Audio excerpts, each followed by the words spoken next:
What? Do you not listen? No. We literally told you, wait until the week of. We all told you you had 19 days to just. You don't listen. You wait until like 2 days before. You wait until 2. Okay, am I on live?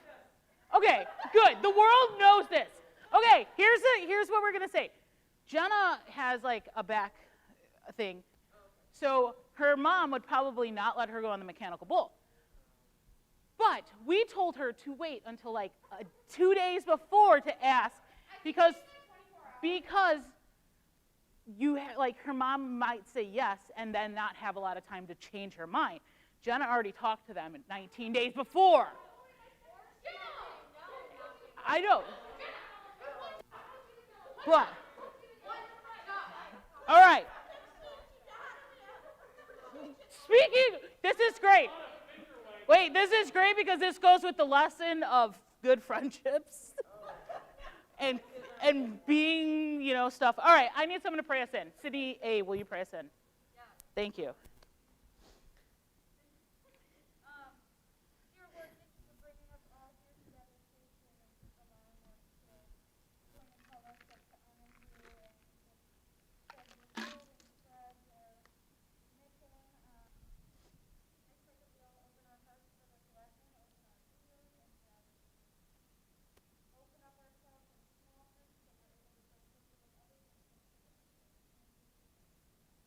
Thank you. So in the first high school I attended, I had 2 groups of friends. I had a set of good friends, and I had a set of bad friends. And I kind of straddled that line.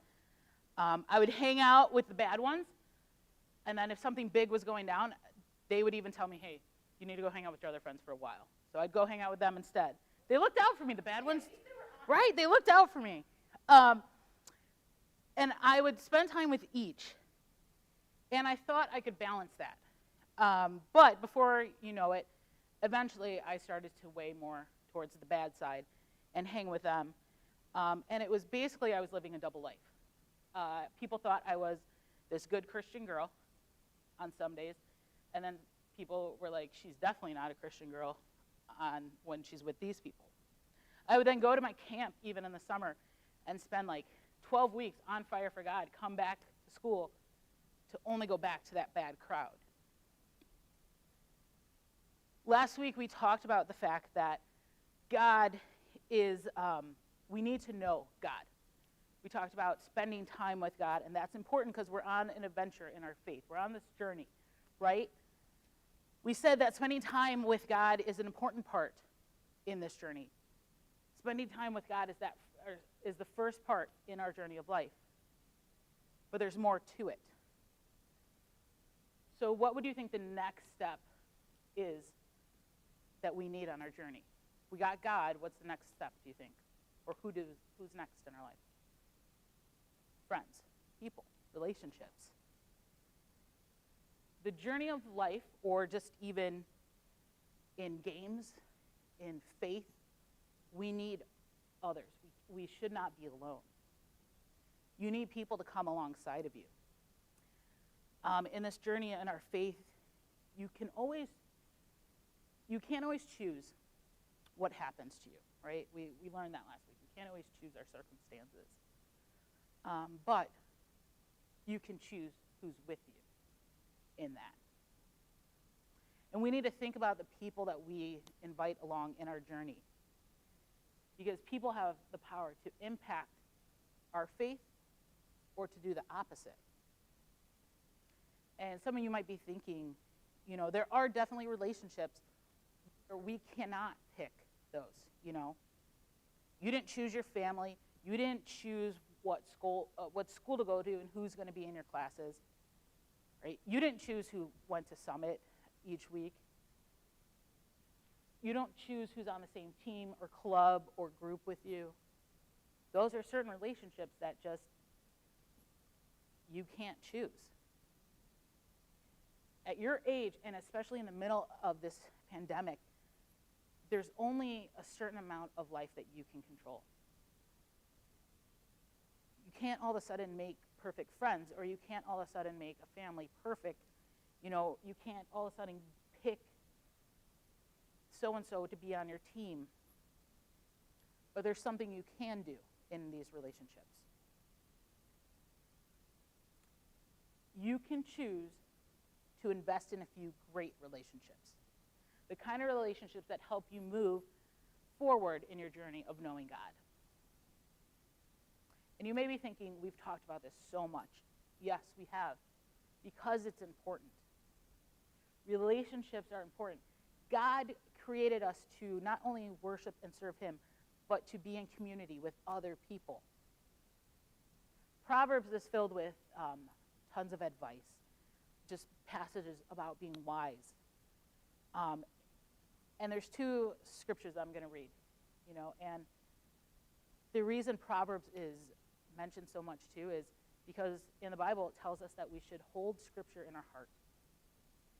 And Proverbs is a book that a lot of people quote. And I think it's a book that we need to truly hold the advice into our hearts. So in Proverbs it says this: the godly give good advice to their friends, the wicked lead them astray. Later on in a different chapter, walk with the wise and become wise. Associate with fools and get in trouble. You know my line about friends, what is it? Right? I've said that since I've become a youth director, and my youth group leader said that to me for so many years, and I hated it. And I'm sure some of you hate that I say it, but more often than not, we hate it because it's the truth. We become who we surround ourselves with. Kind of like even with food, like you are what you eat, except for I'm not a donut, but whatever. We become the people we are around a lot. And I know over this last year, it's been extremely hard and difficult for us to actually be with people. But I think at the same time, it's given us a chance to really think of who we should be around when we have time to be around people. I'm going to be real with you guys here. Surrounding yourselves with Summit is not enough for your faith. Especially if you're hanging out with unwise people the rest of the week. Don't get me wrong, I'm very proud and happy you choose to be here every Tuesday night. But if these 2 hours are the only 2 hours that impact your faith, that's not going to be enough. There are 168 hours in a week. And if only 2 hours of that is influencing you in a good way, that's a whole lot of time where bad influence can happen too. And I want you to know that just because someone believes in God doesn't mean they're going to help you in your relationship with God. We have known plenty of people who say they're Christians and don't live a life that they should be living. Who you let influence your life is a huge deal, guys. The people we choose to be around can impact us in great ways. And I know some people are probably checking out because we hear this over and over again. But I also wonder if you're checking out because you don't want to change, because change can be hard sometimes. Now I'm going to say, the bad group of friends that I hung out with, they weren't necessarily bad people. We just did bad things together. That didn't mean they were murderers or, stuff like that. I didn't hang out with murderers, guys, just so you're aware. Right? Yes. So they weren't horrible people. We just chose to do bad things. Whether it's the words we say, the things we watch, or the way we treat people, or the way we talk and think about God, people in our lives have the power to either push us towards good or towards evil. I owe a guy named Glenn a lot. And actually, you guys owe Glenn a lot too, because Glenn is a huge reason I became a youth director. Glenn was the youth pastor at my old church that I volunteered for. And not only did I get to serve under Glenn as a volunteer leader, I became close to him and his wife. Those two played a huge part in my journey in my faith. You know, many times they would come alongside me and guide me with advice and point me towards Scripture and to God. Julie became a prayer warrior in my life and still is to this day. You know, if I needed something big to pray about, I knew that Julie was going to take that serious. And then I'd see them get hit with something huge in their life, sickness or just horrible, hard times. But the way that they responded to it with the faith that they had, I watched that. I saw that. I grew because of that. I decided I wanted to be like them. They poured into me over and over again throughout years. And they did it because I showed up. I would get together with Julie often. We actually even led a small group together for many years. And then they moved to California about 5 years ago, and our relationship hasn't stopped. I still get to see them. We still connect. My faith journey is still being influenced by them, even though they aren't right by me. And in some ways, that relationship was an accident. It was just, I was at that church. They were at that church. But more importantly, that relationship has been a choice. That relationship was something I choose to invest in and still do. We still text. We still get together when either of us visit each other. That relationship was a relationship that helped grow closer to God. And I'm sure you have stories like that too. And what I want you to get clear is I'm not saying that you can't have relationships with people who do not believe in God. I'm not saying that. Because those relationships are just as important. What I'm saying is that you need to have relationships with people who will help you, push you in your faith journey. But there are different types of relationships that can help us. You know, considering what we read in Proverbs, saying we need to be with the wise, even though that scripture was said, I believe there are relationships that are important with people who don't also believe in what you believe. And Amanda's going to kind of share about one of her relationships. Yeah.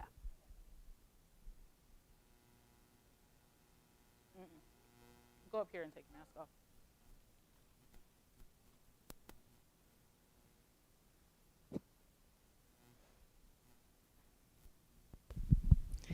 I was going to say, hi, my name's Amanda, but you guys all know that, so I'm not going to start with that. But for those of you who don't know, one of my old best friends, I met her in 5th grade at a volleyball camp.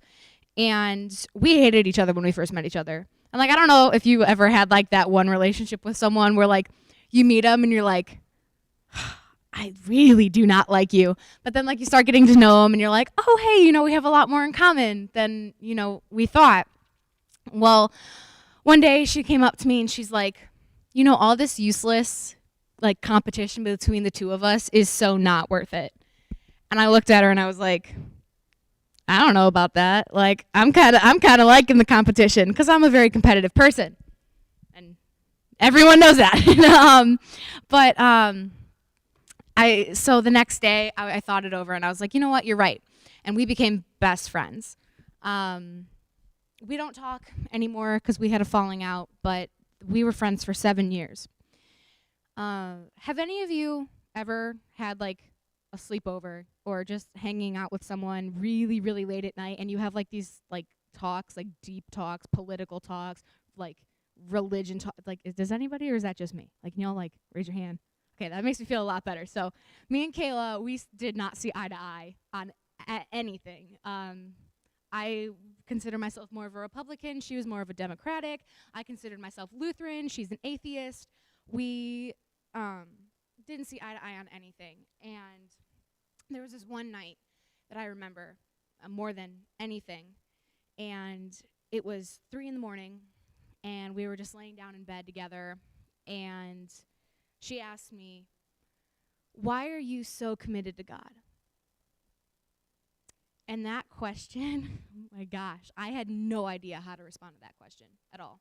I was like, I can't give you an answer to that. That's not something that I just know off the top of my head. And she goes, "Okay, so you're not a true believer." And I was like, that's not what I said at all. And she asked me again, she goes, "So how can you believe in something that you can't see?" And my response to that question was, well, how do you believe in air? You need air to breathe. You know, you need carbon dioxide. You need that to breathe, and you can't see that at all, but that's still there. And that was my response to that. And her monoxide did not, I don't know.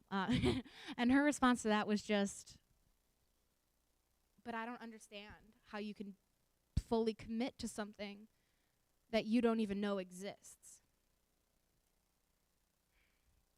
And ever since that night, my faith with God has grown so much. Those questions, those really tough questions that she asked me, pushed me in my faith way deeper than I could ever possibly imagine, because having to come up with those answers made me think about what I wanted to say to her. There are some questions in life that you don't know how to answer at all. But with God's help, with God's guidance, it's just a lot easier to explain. And while it's challenging and difficult, you know, I thank Kayla every day in my prayers for pushing me to be a better version of myself. And while she's not a Christian and I am, her questions, they spoke to me. Like, I don't know how to answer your questions, but I'm going to do the best I can because I know that God exists. And I mean, you know, I'm still here today. I'm still at Summit. I'm still living my best life. And I kind of have her to thank for that, even though she's not a part of anything religious at all. So, yeah.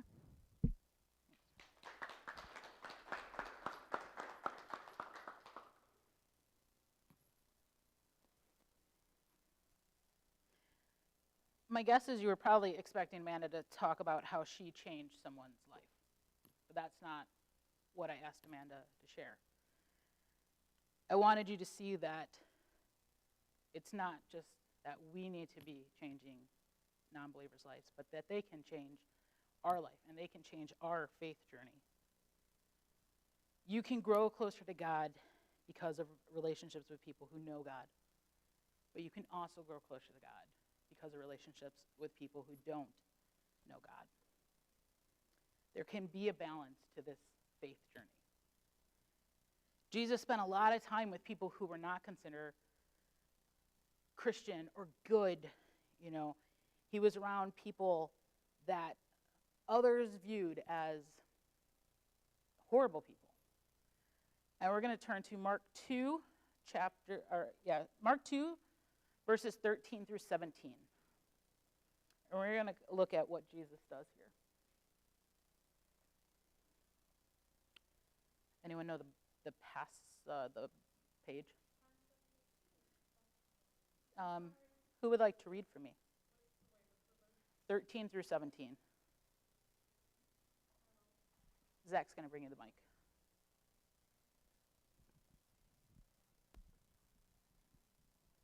Okay, go for it. Then Jesus went into the crowd to the lake shore again and taught the crowds that he was where he was coming to, or that were coming to him. As he walked along, he saw Levi, son of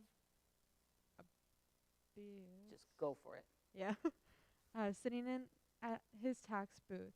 "Follow me and be my disciple," Jesus said to him. So Levi got up and followed him. Later, Levi invited Jesus and his disciples to his house as dinner guests, along with many tax collectors and other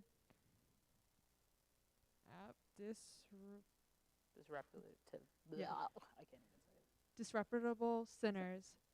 There were so many people of this kind among Jesus' followers, but when the teachers of religious law, who were their Pharisees, saw him eating with tax collectors and other sinners. They asked his disciples, "Why does he eat with such scum?" When Jesus heard this, he told them, "Healthy people don't need a doctor, sick people do. I have come to call not those who think they are religious, but those who are the their sinners." Jesus constantly spent time with sinners and people who religious leaders would look down on or get angry about. But he tells us to do the same thing. Jesus didn't just show up to that dinner by accident. His relationships he made were a choice. He sought them out on purpose, and he tells us to do the same thing. So, of course, the major reason why we would spend time with someone who doesn't know Jesus would be to introduce them to Jesus. But that's not the only reason to spend time with them. So far, two different scriptures, one saying this, one saying this, contradict each other, you know? They're very different on the surface. But what do we do with them? How do we both surround ourselves with people who are going to push us towards God?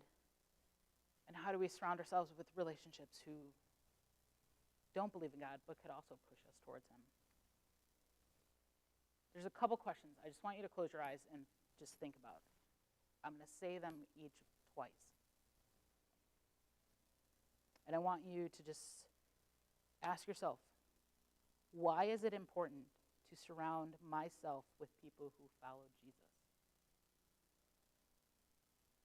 Why is it important to surround myself with people who follow Jesus?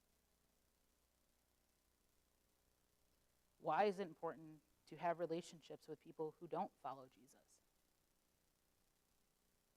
Why is it important to have relationships with people who don't follow Jesus?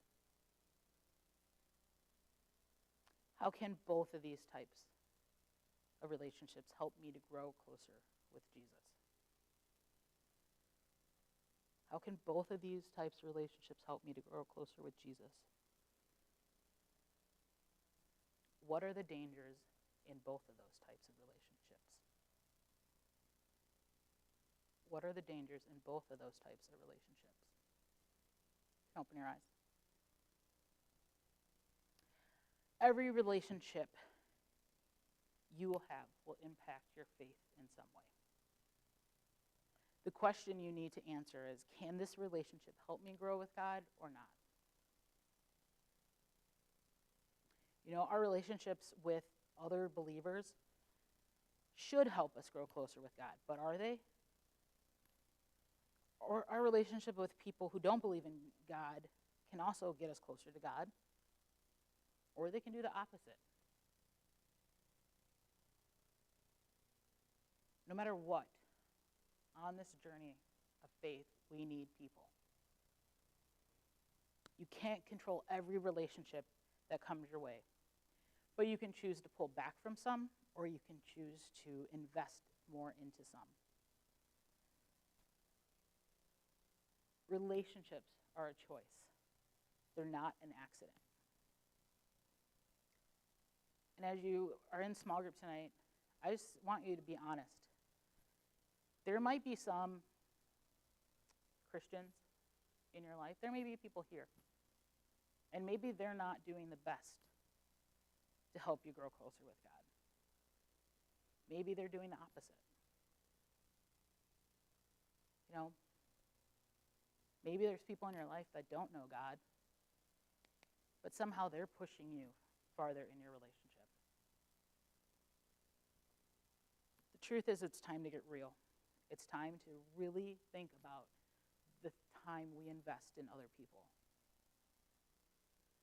And not because we can do something for them, but because they can do things for us. So we're going to split into our small groups, and then we'll come back for prayer, 5 minutes.